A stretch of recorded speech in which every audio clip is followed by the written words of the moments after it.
authenticity, realistically, I mean, from my point of view, is when your inner world and your outer world are in alignment, I guess. So really understanding what it is that you value, what you enjoy, what inspires you, what are all the things that uniquely make you who you are, and how do you make sure that your lived experience or that image that you're putting out there or the experience that people can see of you as a person is authentic to what you are internally. So that's why I think it's super important, this idea of authenticity, not necessarily if you don't run a business or you don't have a brand, because whether you want to admit it or not, you yourself as a person, you carry around a personal brand with you everywhere, just by virtue of the choices that you make, the clothes that you wear, the groceries that you buy, like little things. You're in full control of what it is that your personal brand is or who you are as a person.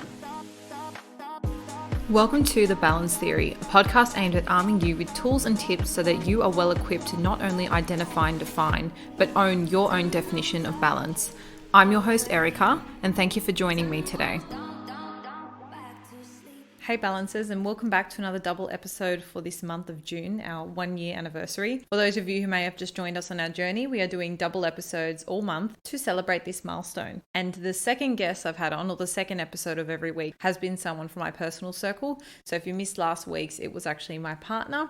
Next week, I'm going to have my best friend, who's also my business partner. But today I've got a partner I did not choose, but nonetheless forms such an incredible part of my personal circle, and that is my darling sister. She's 2 years younger than me, but we are super, super close. And before I dive in and tell you guys what you can expect on today's episode, I do want to say I don't want you to feel put off by the topic or the title of this episode. So my sister is a designer and she does focus on branding, and we do use that as a platform to kind of dive into self-development, but you don't need to have any personal relationship to like a brand or a business or anything like that to get a lot out of today's episode. As you know, this is all about balance, and so even though sometimes the guests might seem a bit random, I am bringing them on because I feel like they have something super valuable to offer to your personal development, your understanding of balance, and our collective growth as humans. So bear with me. Don't tune out even if you don't have a business, because I'd actually say this is a must listen for all self-development junkies. I always love when I get to have conversations that really reposition the way I look at my areas of life or the way I critique my values or the things I personally am invested in, or just sort of reflect in general. And this was nothing short of that. The other thing I need to say is, being sisters and being so close in age, we actually have a very similar voice. So you may find at times you don't know who's talking. So look, it doesn't really matter. You're still going to get the content at the end of the day, but just warning, you might find some commonality there. And the last thing, sorry about all the updates, but the last thing is in the episode, I do mention, so we've got a little PDF that Sonia's kindly put together to sort of bolster your experience with the framework we talk about today. But I do in the episode say that you'll have to email me to get a copy of that, which has now changed. I have actually put a Google Drive link in the show notes below. Much easier, quicker. You can do it on your own time. So just scroll down to the bottom and ignore me during the episode when I mention that. Please don't email me, all hundreds of you. I won't be able to respond individually. Unless you want to chat and have something nice to say, feel free to email me away. That being said, I can now formally welcome my sister Sonia onto the podcast. She has recently gone out and started her own brand called De Pelle, which is a play or a spin on our surname De Pellegrin, which, if some of you are wondering, is actually Northern Italian. And people always ask me, where does the D come from? The DE space Pellegrin. And I did a little bit of Googling a while back. First answer I got was that it denotes nobility. And so no doubt I didn't Google any further after that. But anyway, tangent aside, I'm super proud of her for starting a business at the age of 23. She's taken her creative design. So she used to describe her work as experiential design, which is sort of like when you go to events and you see brands sponsoring it, or they have pop-ups or certain interactive things. She sort of worked in a while in that space, and now she's gone off and I think pumped her talent for graphic design and creativity in building brands and made her own business off that. So her and the team there are just amazing.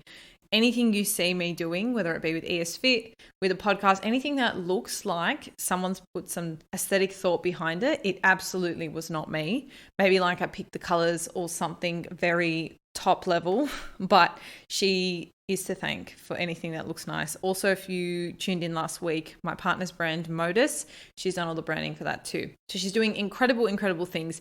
And the reason I wanted to get her on is because her approach to branding is so refreshing. It gets down to authenticity. It gets down to the person. It gets down to what are the decisions you make that you want reflected in your business. Now, I do want to say that this approach is not appropriate for all businesses. If you're looking to build something up quickly and sell it, it may not be the approach for you. But what I've found, or I guess the commonalities I've seen with the brands she's working with, are brands that want to build community. They want to have a personal impact or imprint on people's lives. And I guess when we thread that back to ourselves, that's, I think, a fair thing to say about most of us. We want to have a positive impact on the lives of other people, and we want to leave a great mark on this earth. And so through the lens of branding, you will discover how you can be a little bit more introspective, how the answers might be hidden in your daily routine, how we can question our self-care, make sure it actually aligns with our authentic self. And on the note, what does authenticity even mean? That and so much more. I'm going to dive straight in. On the PDF to download, you can get all her contact details, but I have linked her Instagram in the show notes. And if you do want to work with her or engage her further or ask her anything, be sure to mention the podcast, as I've made sure she's going to look after all our balances. Take a screenshot. Let me know what your biggest takeaway was. And I'm so excited to be sharing my beautiful sister, Sonia. Alrighty, in a month of first, and to continue celebrating the birthday month, I am honored to bring you another person from my personal circle. Today I have on my sister, but I must preface by saying you may get confused as to who's speaking. We get told all the time that we sound exactly the same. So I'll let her introduce herself and you can tell me what you think. Hello, I'm Sonia, and I don't know if anyone just heard the change in voice just then, but this is Sonia speaking. And yes, I'm Erica's sister. We sound, I think, quite similar. Pretty similar. Yeah. I mean, it's weird for us. Like, remember we always used to say, like, when we would speak to mum's sister, and we'd be like, oh my God, you guys sound the same on the phone. Yeah. Now it's weird that it's like the same as us. Yeah. Yes. Hopefully you get to prank your children in the future. Yeah, Call them up and scream at them. Yeah, that would be good. Now, the reason I've gotten you on today, number one, obviously, I mean, a lot of people actually wouldn't know this, but my sister's helped me with a lot of the branding. So everything that actually looks good on the podcast side, on my social media, most likely has a lot to do with her. And so that's why I've gotten her on today. Obviously, her background is in branding. I won't butcher it. I will let her kind of talk a little bit more about what she does. I'm so proud of her. She's recently gone out and started her own business, which is huge at the mere age of 23 years old. But I guess just to give you all a little bit of a background before we dive in, Sonia and I were chatting about what we really wanted to speak about today. And I think her approach to branding is super unique and one that we can pull apart and really look at from a self-development point of view, which I think will be most useful to all of us when considering our own balance. So be prepared to sort of rethink or reshape the way you think about branding and just in general, the whole process. I think this will be very eye-opening for you all. And then we're going to loop it back in and I guess talk about what it actually means to you. So if you're someone sitting there who doesn't have a brand per se, or doesn't have a business, I think you're still going to get a lot out of today. So don't go running anywhere just yet. I'm going to let Sonia talk a little bit about what she's doing now and how I guess her approach varies to what I think a lot of people might ordinarily view as branding. And then I guess we can take it from there. So Sonia, mic's all yours. I might have to cue her in so you guys know when we're changing over. You need like a little bell before I start talking. Sonia talking now. Cool. Well, thanks for having me on, Erica. So yeah, I guess nice intro for me. The way that I approach, I did start my own business just recently that is centered around building brands, both from, I guess, the ground up, from scratch, or sort of working with existing brands to sort of develop them and push them towards, I guess, my approach and my lens on branding and what they should be and what brands should be, which is very much through a lens of sort of building authentic brands that really resonate with the passion and the people behind, I guess, the reason that the brand even exists. Kind of looking at branding from a much more authentic and personally led place, as opposed to looking at it from a more, I guess, advertising, marketing, or even more of a transactional way, which is just aesthetics first. It's kind of coming from it from really understanding the people and the message and the mission behind why the brand even exists or the business even exists, and then making sure that that is what leads a brand strategy and a brand visual, as opposed to marketing or advertising. Yeah. And I think that's so important in an era where almost every market is saturated. Really, because it's so easy really to start a business these days. You can work from your computer from anywhere. It can be, I think it's quite easy, having obviously done ES Fit, and Sonia's worked with us a lot. I mean, the whole branding she's done.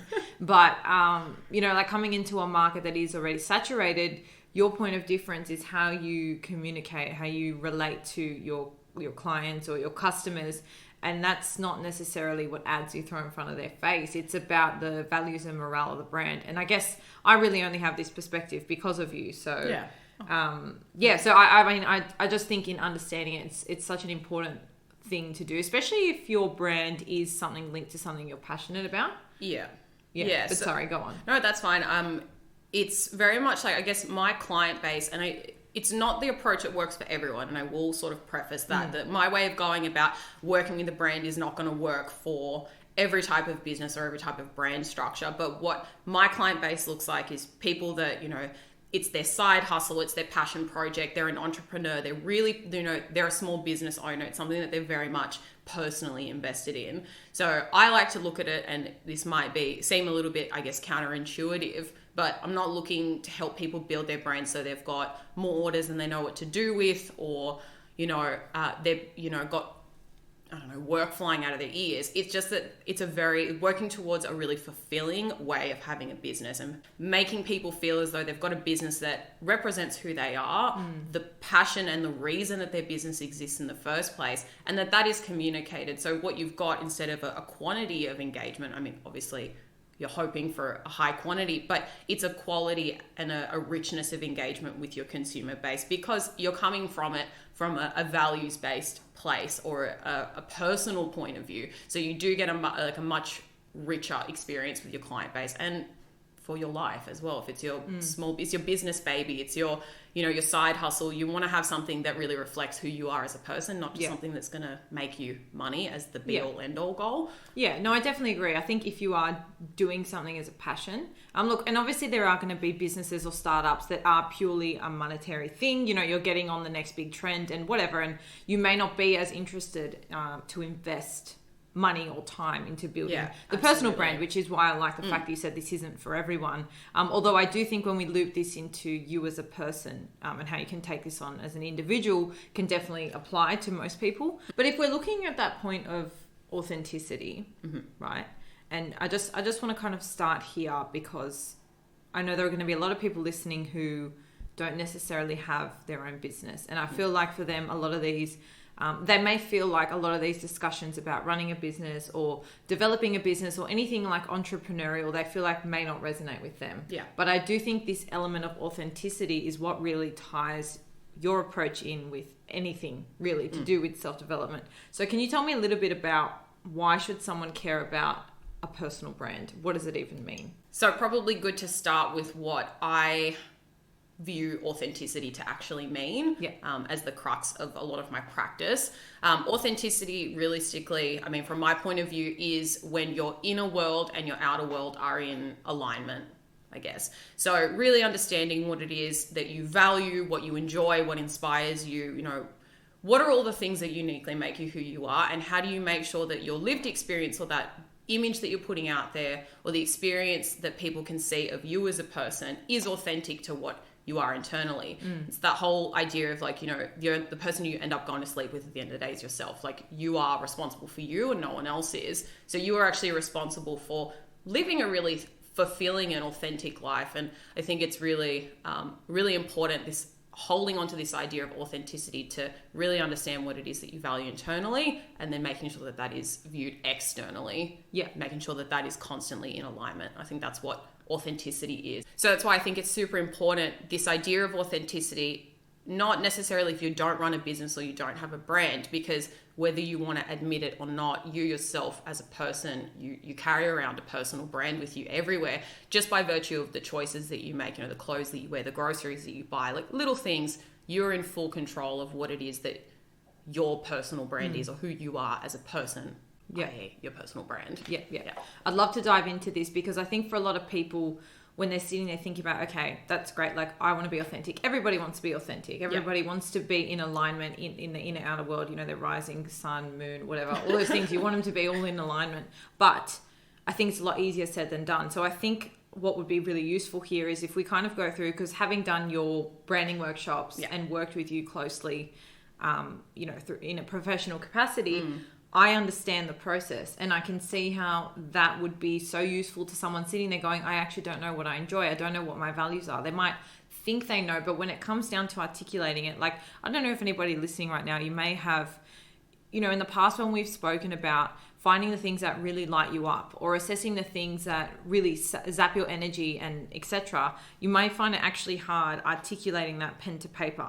So how does one actually, like, maybe you can go through your process with the client, how you do that, and then maybe everybody listening can just maybe pull away a few things that they feel like would be useful in determining that for themselves. Because I think that's really the starting point. You can't, it's like when you're setting boundaries or setting goals, you can't do all of those things if you don't know who you are, where you are, and what you want, if you can't articulate that. Yeah. So I guess the approach that I take with my clients as well as I run a building your brand workshop, which is where I've formulated so much fun.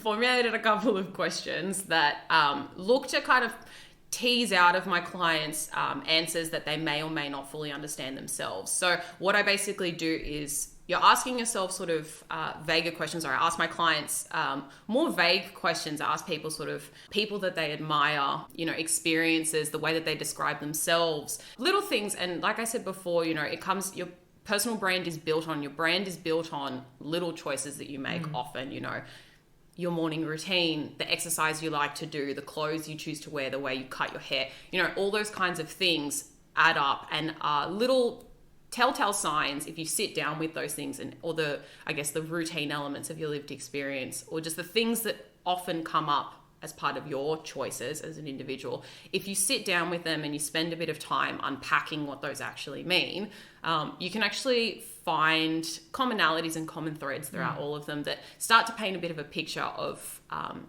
not necessarily the simple or the obvious thing, like, you know, maybe I wear black every day, but that doesn't necessarily mean that I am like a morbid person or, you know, really, really boring or really like monotonous. It actually might mean something a little bit more, something a little broader for me, something a little bit deeper. And if I sit with that idea, I start to write that down and I take inventory of the things. It's something that I talk about on my Instagram a lot, just people that read my super long captions on all my posts, is it's not hard work, but it is a lot of work. You actually need to take the time to sit down and, you know, constantly take stock of what it is that you're doing. I ask my followers or my clients as well, you know, when you have an experience that moves you in a certain way, you know, positively or negatively, take a minute to write that down, or I guess take note of it and sit with it. You know, what did you like about that experience? What didn't you like? What rubbed you the wrong way? What really got you thinking? If you start to take note of that sort of stuff, as you go, you'll sit with it. It'll become really apparent to you what kinds of experiences or what kinds of things you do and you don't value. Yeah. And I think, like, having, as I said, like, obviously I've done the workshop. Simone and I have done it with you for ES Fit. And I think particularly it was even more interesting doing it as a duo, because what Sonia actually got us to do was to complete this like initial, I would say it was like largely a reflection, really. The first part's really like a reflection and critique on yourself. And really it wasn't even about the business at the start. It was really just about me as a person, Simone as a person. And I think from your point of view, like, that's so important, because you need to make sure that we're actually aligned before you create a brand that's supposed to be authentic to both of us. Yeah. Right?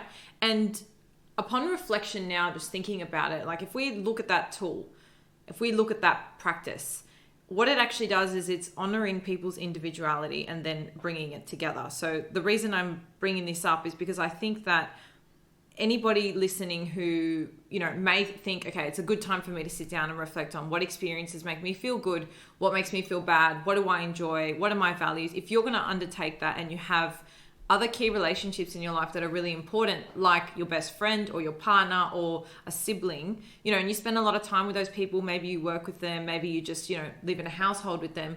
If they actually were to do that on their own as well, and then you were to come together as a secondary piece, it could actually be quite a useful tool in bolstering your relationship. Yeah. In helping you understand each other. Yeah. on a deeper level, not to say you're critiquing each other's answers or marking each other or anything like that. It's more about like coming together and being like, okay, that's what authenticity means to you, and respecting and appreciating that. I just had a little brainwave, and I was like, this is like, because Simone and I did it as a couple, shall we say, I think it could actually be a really good tool, not only for like a self-critique analysis, but for relationship as well. Yeah. I think I've never thought of it like that. But when thinking about... Thank me later. Yeah, I was like, it's a good tool. I should use that. But thinking about it in the context, I do work with a lot of my clients are teams of people, or they're duos like you and Simone. And what it is, and what I like about authenticity as a place to lead from, is that there is no right and no wrong, which is awesome, because I can't look at you in the way that you live your life and look at the way that I live my life. There's nothing correct or incorrect. I mean, ethics and morals aside, but there's no hard and fast, yes, you must be doing this, no, you must not do that. So when you come from a lens of authenticity, and when you guys did the workshop together, you're very right in saying that it's a reflection, and it's a reflection on yourself as well as the way you perceive things and the way that you perceive the world. And by virtue of you guys being so close and starting business together, you get this really, really nice overlap. And, with your partner, with your parents, with people that you live with, there are going to be overlaps. By virtue of you guys getting along, you're going to have common ground. So it's actually really nice to identify what those are, and then identify the differences as well. So you can... Equally as important. Yeah, absolutely. Recognizing the differences in people, because then you also get a level of understanding of your differences and sort of where the rocky areas might be. But with that understanding, you no longer come from it at a point of like, this is a problem. It's just that we are coming from it from two different value systems, or two different lived experiences. Yeah. Well, that makes me feel shit and that makes you feel good. Like, exactly. Yeah. So it's like, you can work one way, maybe for the example of you and Simone, it's like you might work really well to like a rigid structure, whereas she might work a little bit, better autonomously. So once you guys have that understanding that those are differences in values or potentially commonalities in values, you can actually start to streamline your process and change things up about, how you run your business, or say, your relationship communication, or you can expand that to any relationship. Once you understand where you're coming from, there's no space for that to come across as like a negative thing. It's just a point of difference. Absolutely. And before we go ahead, I just want to add a small anecdote here that obviously goes without saying how valuable this process of reflection is to your own balance. You can't even begin to work out what balance means to you at any given point in your life if you don't know what you need and want. If you don't know what actually makes you feel good and quote balanced, or if you can't identify what throws you off your horse, makes you feel not balanced. So this process in and of itself is sort of like what we went through in the start of the month in our Monday Muse, what we went through in episode 0. It's that process of reflection. So whether it's easier for you to do something a bit more guided with questions. And on that note, Sonia and I have actually put together a really short questionnaire that will be circulating. So if you do want that, you can email me at thebalancetheorypodcast@gmail.com. I'll put it in the show notes below, just so you don't have to remember that off the top of your head. But what we want to do is, for those people who do need a little bit more structure, i.e. me, you might prefer to follow some questions. And so that could be something really useful to you, or you could just go back and listen to the other episodes where we go through the questions together. Or you might be someone who's a little bit more abstract like Sonia and you might be able to just do that on your own. Maybe you're more creative and you find that comes out through your passions. Maybe you like journaling, maybe you like drawing, whatever it is. Like, this process of reflection doesn't have to be something rigid that you read in a book or that you hear on a podcast. Like, we're just talking about it in terms of how Sonia approaches her branding, which I think has a lot of really nice overlaps in personal development. But whatever that looks like to you, that process of reflection is super key. But yes, what I want to do now is, so obviously the first part is the reflection. It's getting to know what authenticity means to the business owner / owners. And then what? Because I think a lot of people, when it comes to branding, like, right, I just need a logo and a name. Yeah.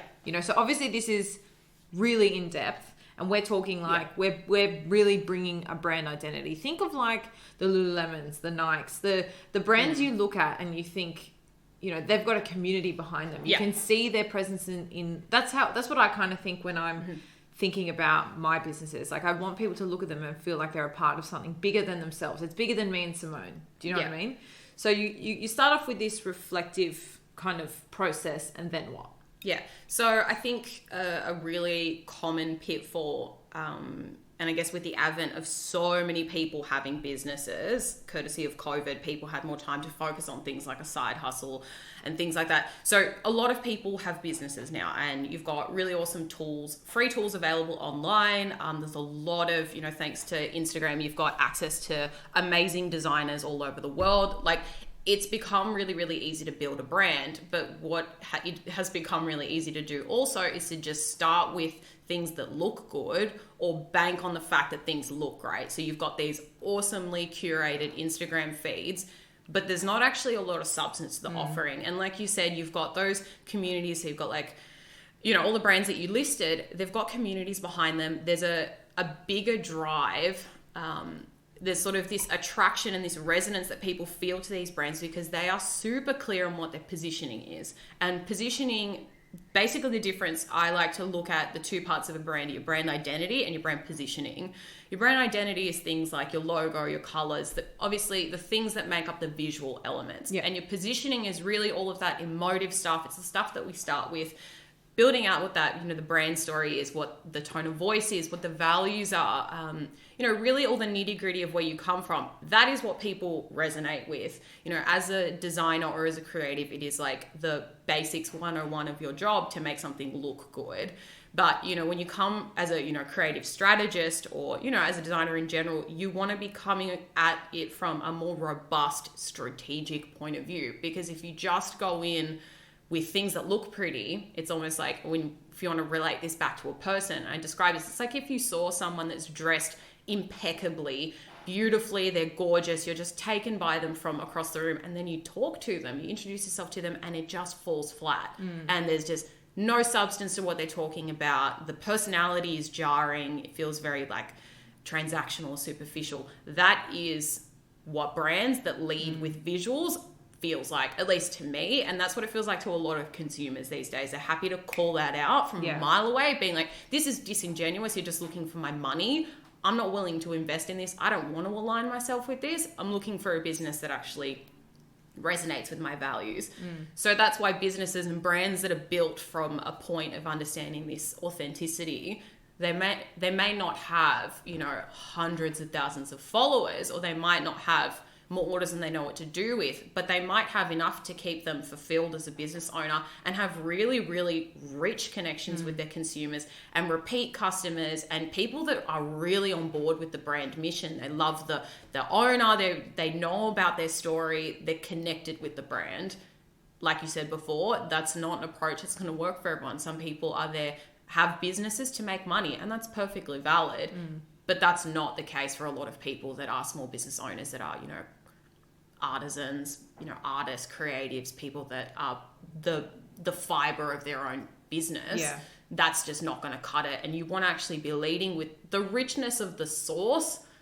It seems crazy to me that you would ignore that. It's like it's such a well-considered tool. When I say it, I mean the person that this idea has come from, or the team that it's come from. It's such a unique point of view that no one else has anywhere. That's why you can't copy things. It's so unique, so you're doing yourself a disservice by not using that as the place from which you, I guess, establish or identify your business.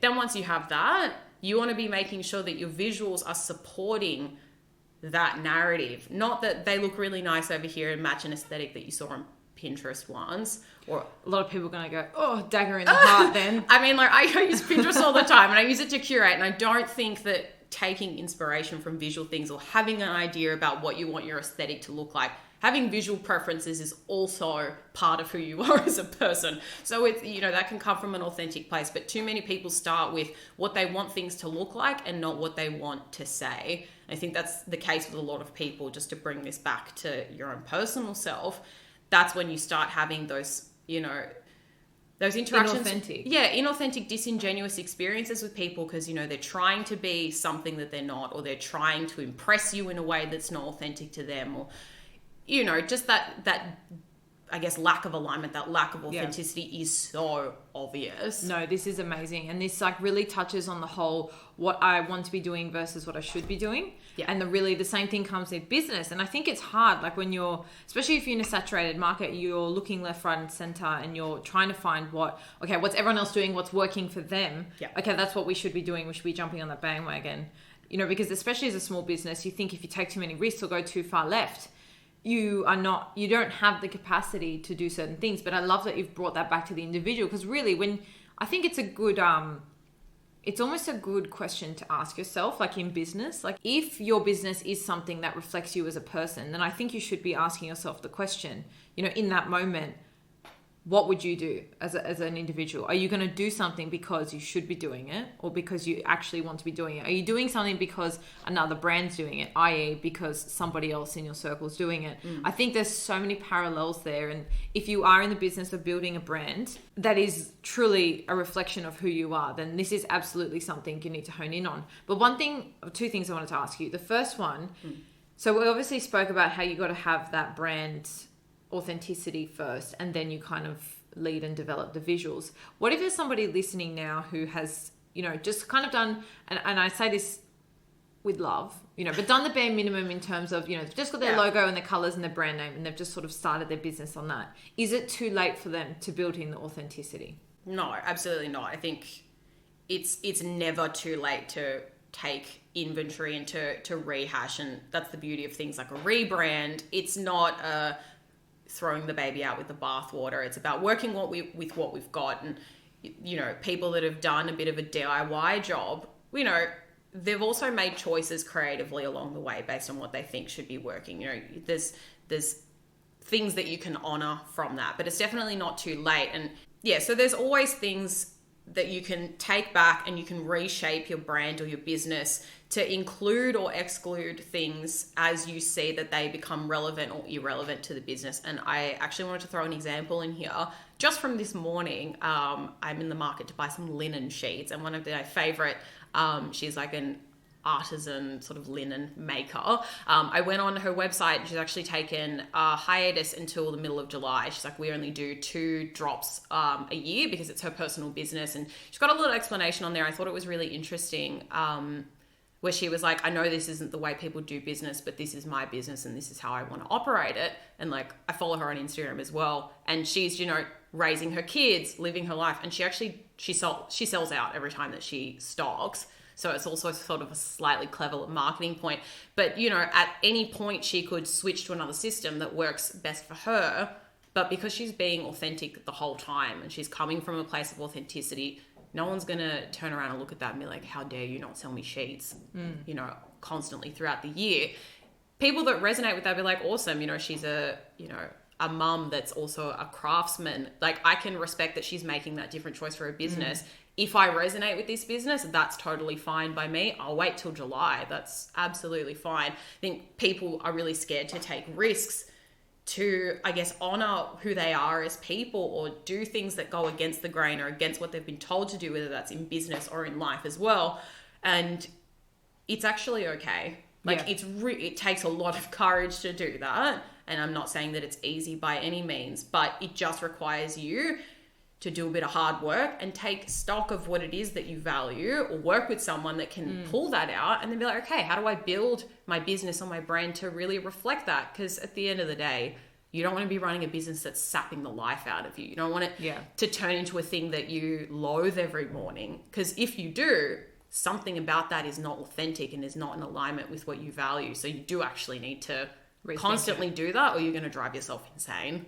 Yeah. And on this point, like, obviously, maybe if that lady had started her business, you know, years ago before she had kids, perhaps the structure would have been slightly different. But it just goes to show that, and I'm sure everybody can relate to this, when you know, are at a point of change in your life, it's generally because something's not working anymore, but it doesn't mean that hasn't worked up until that point. And so your DIY logo and colors may have served you up until this point now, but maybe it's a question of you want to now grow a community, or, you know, you've got the resources and the funds now to actually take your branding to the next level. I understand what it's like, you know, getting a business off the ground. Sometimes you have to decide what corners you want to cut And that's going to come down to really your values and priorities at any given point in time. But it's like in your personal life too. You go through moments where things serve you and things don't, and moments where you want to dive deeper into something. Maybe you become more religious or spiritual at any given point in your life, or you have a relationship, you build a family. So it's all about riding the waves of life, riding the waves of business, and acknowledging what parts have served you. But I think, in and amongst my tangent, the point was that you can, even if you've looked back at a process and gone, right, that was kind of a waste of time, like whatever, maybe you learned a few lessons and you're a bit like, whatever, I'm just going to push it aside. You can still reflect on that and take, okay, well, what can I learn about my own authenticity from that? So I think, just to loop that back into what Sonia was saying, if you are sitting there and you've just got the visual parts of your brand and you think it's just a little bit of a rush DIY job, I just sort of did it with the money I had at the time. As she mentioned, like, you still would have made creative decisions on that, what colors you wanted, even if you just had someone on Airtasker do it or whatever it is. Like, you still would have had to liaise with them and have some creative control. So you can still ascertain, I guess, points of authenticity from any decisions you make. And that also backs the point that you just can't regret anything, and everything is there to show you something about yourself, whether it's what you like or what you don't. Yeah, I was on that point. I was hoping you kind of came around to that, because I actually posted about this somewhat recently, but you should be taking everything in life and in business, whatever.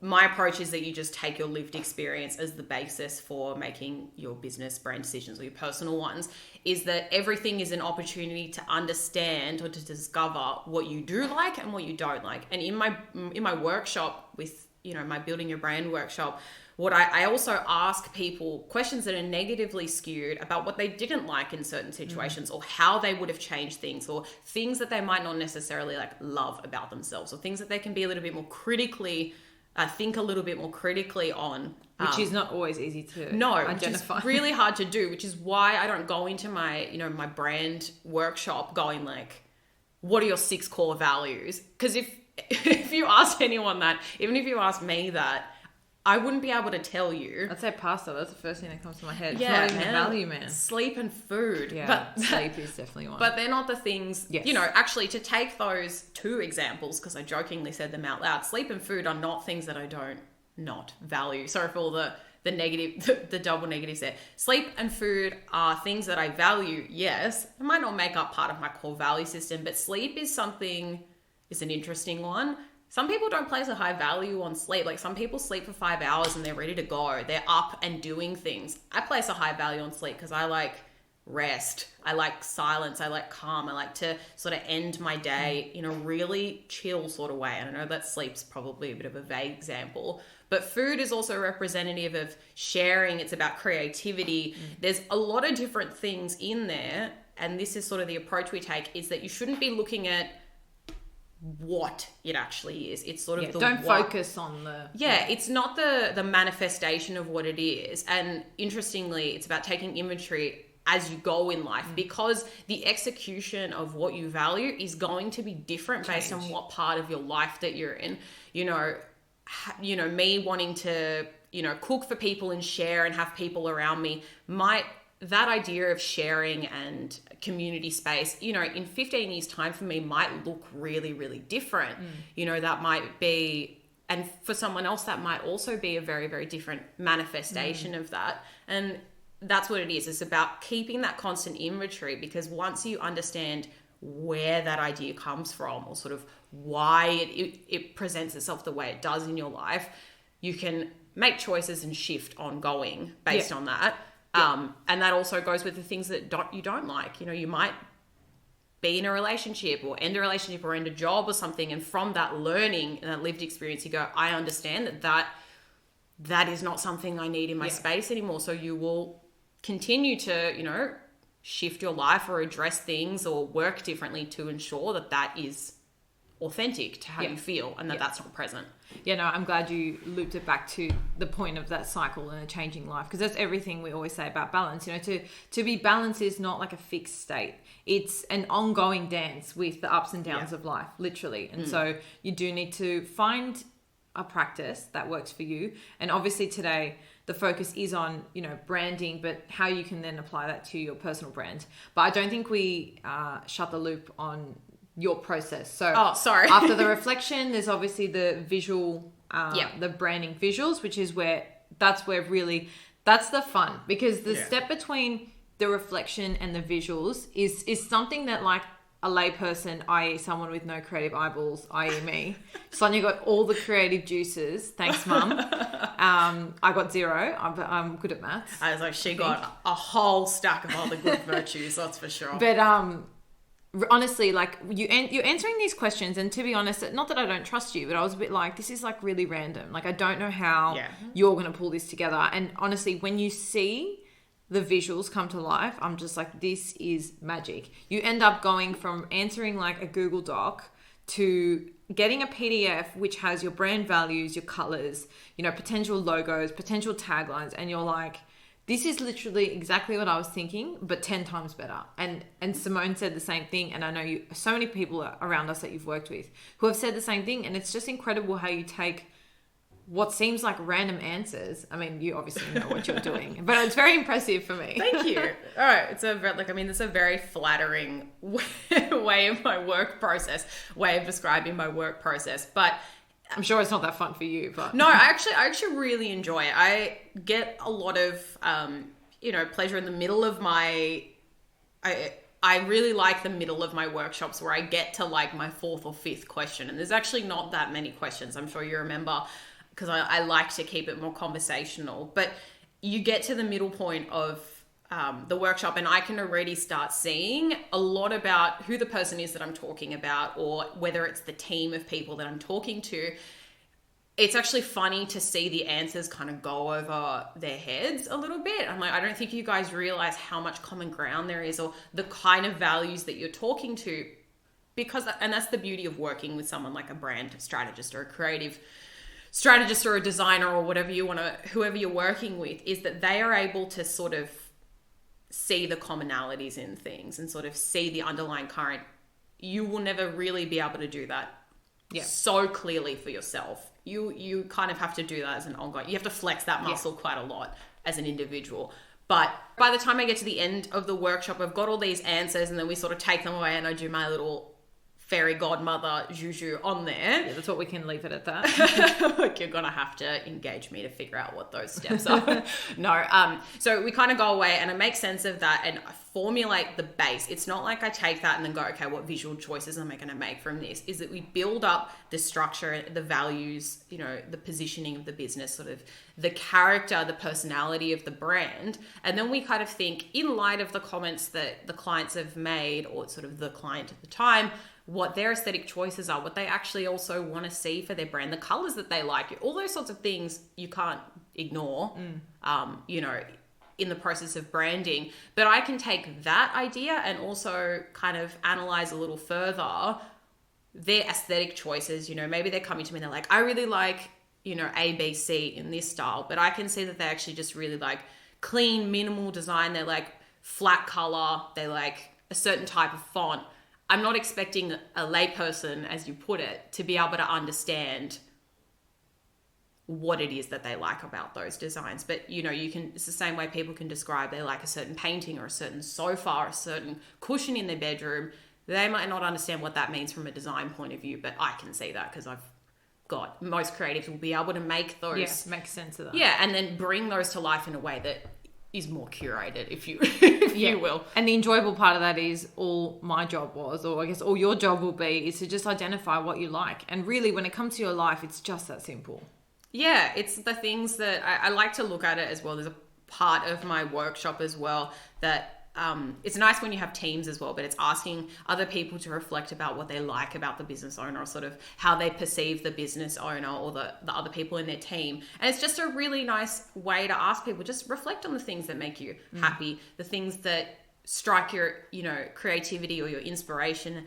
When you wake up from a really pleasant dream, what was the dream about? Your favorite outfit. I posted a brand, just like a top 5 sort of questions for people to have a look at. If anyone's interested, you can dig brand fundamentals on my Instagram. But it's basically asking questions like, what's your favorite outfit to wear? Then look in the mirror and go like, okay, what do I look like when I'm wearing my favorite outfit? Is it that I'm comfy and ready to go on a hike? Am I ready to hop into bed? Am I ready to hit the town? Am I wearing my favorite jewelry? Do I look really glam? Like, that answer is going to be different for everyone, but it's about what makes you inherently feel good, or what you gravitate to as your favorite meal, your favorite look, your TV show. The answers are hidden in your daily routine. Yeah. You just look. need to start paying, be a little bit introspective, take inventory and take stock of what it is that you're doing. Yeah. Just being a little bit more conscious about why you're happy about things and why you're not happy about things. Yeah. No, it sounds simple and it's not always the easiest thing to do. Love that. Yes. So if someone was to work with you at this point, what would they sort of be getting? So the workshop is the basic. I do that with every single client. It doesn't matter how big or small the project is. It's actually just the baseline. So when we do the workshop together, not only do you get, yes, a visual direction and brand positioning at the end of the day, but what I hope to give people is sort of the understanding and the confidence to then be able to run their business in the way that they've always wanted to. And like you said, you were like, before you got the document back, and it was everything that you were thinking, but so much better, or however you said it. That's me giving myself a compliment, but that's what I said. Amazing, verbatim. So it's a matter of giving people the confidence to be able to lead with a brand that represents them, or that, you know, comes from a position that feels really authentic to them, and they've got a tool. It's the point of working with a designer, or you go to someone because you want a skill set. They're coming back to you with something that feels really beautiful to you, that you're really proud of, that you really love. And when you pair that with something that is really considered and tailored to who you are as a person, not only do you get the building blocks to then be able to roll out your business, both from a positioning and a visual point of view, but I also hope that I can give my clients the confidence to run their business from an authentic point of view and keep it going that way, and understand parts of themselves or their team that, you know, make them tick, or things that they really value. And they can keep, you know, ideating and making business decisions from that point onwards based on what we've identified as their values, or the things that they want to bring to the forefront of their brand experience. So it's a really useful tool. It's a framework for the business owner to basically do their thing and then look as nice as it would had a designer touched it, because it was made by a designer. So lovely. Yeah.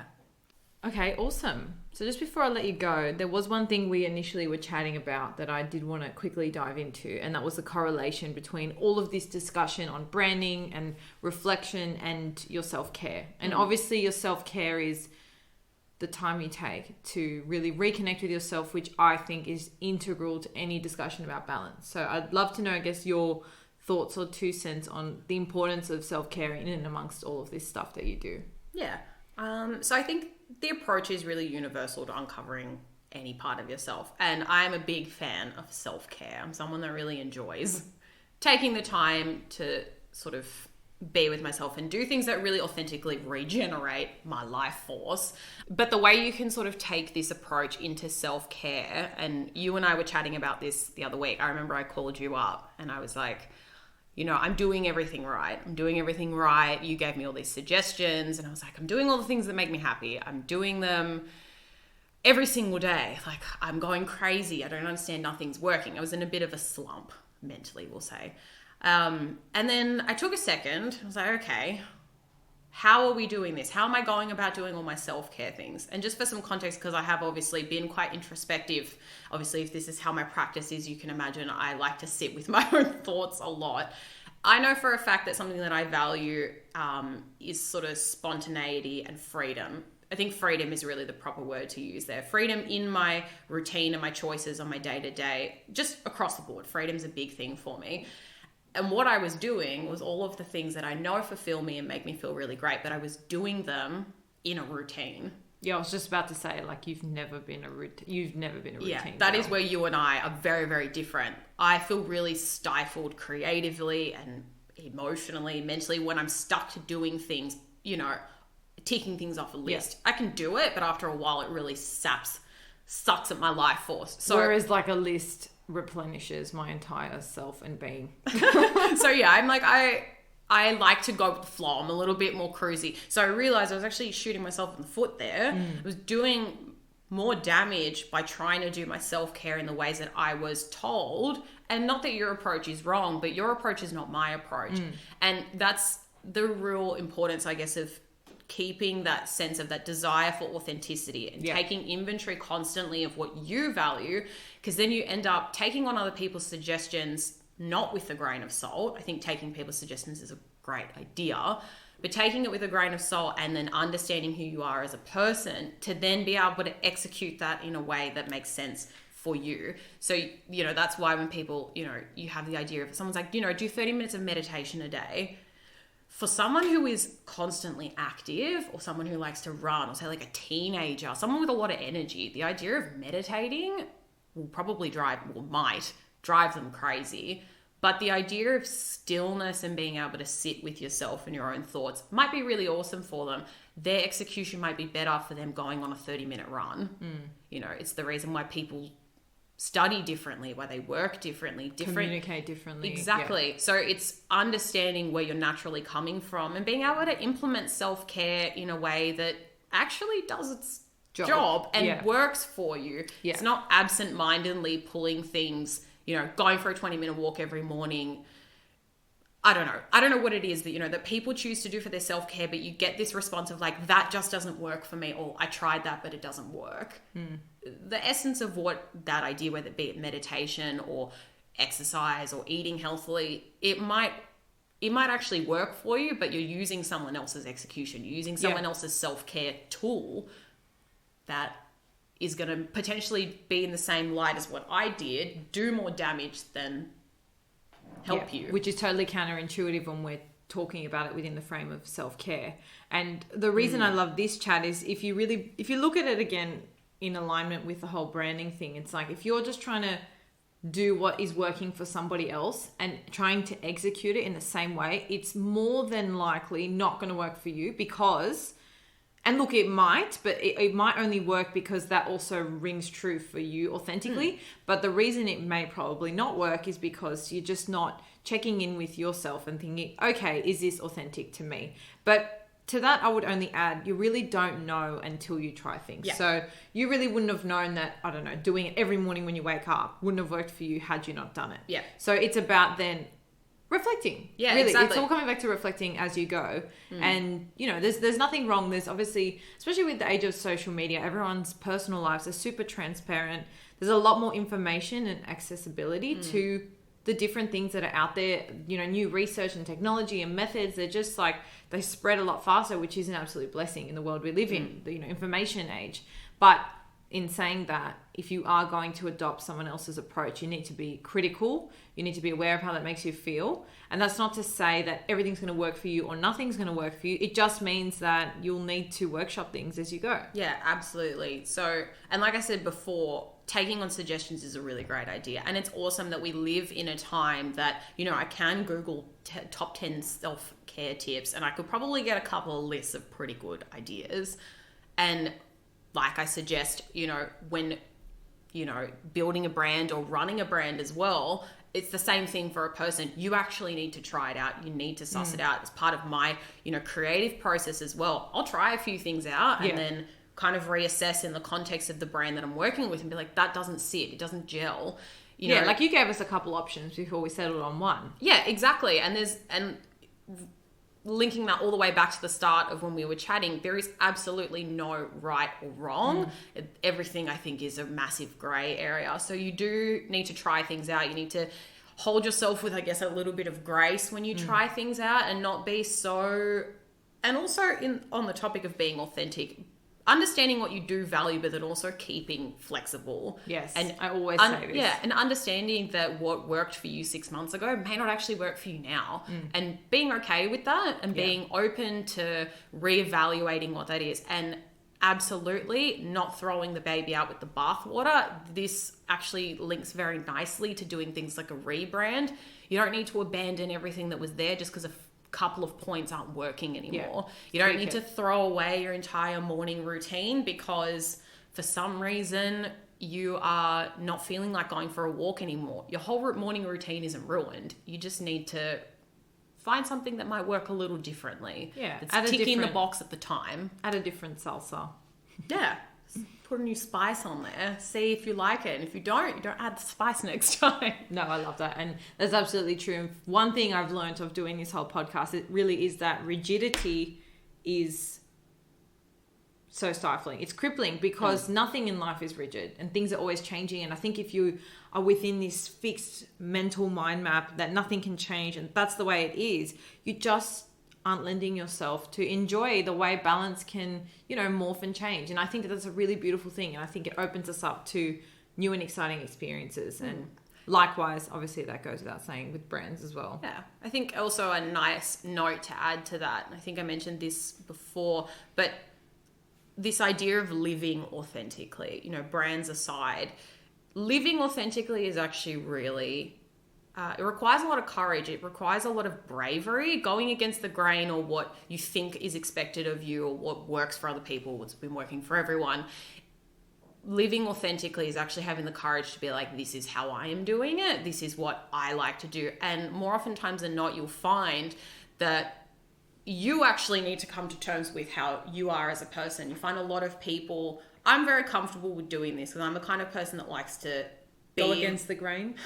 Well, I don't know. I have a lot of interests that aren't necessarily, maybe popular, mainstream. I think a lot of creatives feel this way, which is kind of ironic, but being able to sit with your own thoughts and being comfortable with the fact that you are a little bit different or not being upset that you're bringing something different to the table. I think instead of looking at your differences and the ways that you might sit a little bit differently to other people as, as just purely differences or something that you need to build a bridge between, it's about identifying those differences and really honoring and celebrating them. Because whilst we are all unique, we are not completely individual. We're not separate. Yeah, we coexist. Exactly. And we exist in communities of people that feel similarly in certain ways. You and I are a great example, actually. We have so much common ground, overlap of things that we, connect on. We're so close. But just before we were saying it's like routine is great for you and the idea of freedom is what liberates me. So you and I actually are so different in very, clear ways and then so similar. So it's about respecting our differences and learning how we might amplify them when we're together and, do things that really bring those to the light and celebrate them. Doing that with yourself personally. The things that make you different are what are going to get other people to resonate with your story. It's those intricacies and the nuance of who you are as an individual that actually makes people more likely to connect with you. It's why people that live really, unapologetically are usually magnets for people in their life, because people look at them and they, see elements of themselves that they like or they're inspired by or that they aspire towards even. So what you're doing is you also, when you live authentically, you give the people around you permission to also live authentically. So this is my big sort of lofty goal, but getting people to sort of engage with the idea of business from an authentic point of view or just themselves and being able to understand and honor what makes them unique and different and using that, I guess, as a productive tool and a framework to then live by, you actually give the rest of the people around you permission to do the same. Yeah. And then as a result, they start to sit more in their niche and what their interests are. And then you find that you're surrounded by a community of people that might not all be, sheep and saying the same thing and regurgitating the same thing, but you're in a community of people, you've got friends around you that are comfortable voicing their opinions, or you can have really deep conversations with people and explore your differences. And you actually arrive at a much more fulfilling point, a much more enriching or richer life, I guess. Absolutely. And that works for brands as well. That ends up becoming your brand experience. It feels more, it feels richer, it feels more fulfilling, it feels more authentic. Yeah. So no point in walking around. I mean, it seems crazy to me that everyone would want transactional relationships or anyone would want a transactional, business interaction. It's just, you might want that with your bank, but like, I don't really want that from my friends or my relationships or my grocer even. Like I want a different experience out of life. Yeah, absolutely. That's beautiful. And I think it's actually a really nice place to end on as well. I know you could talk for days if I let you, so I'm going to have to wrap it up here. But I know everybody would have gotten a lot out of today. You are a wealth of knowledge. You are super articulate. So thank you for coming on. I know you're a little bit nervous, which for those of you who don't know is like very unusual for Sonia to not be in her zone. It's when I'm with my big sis. She puts me on the spot. No, but I do really appreciate you sharing your knowledge, and I am so proud because I think what you're doing is awesome. It's very, very different, and for anybody listening who does want to work with you or maybe have a chat about doing that, where's the best place I can do, like reach out? Just via my Instagram, which is _De Pelle, but I'm sure you can do a little tag. Yes, I'll pop a link to that below. And your website?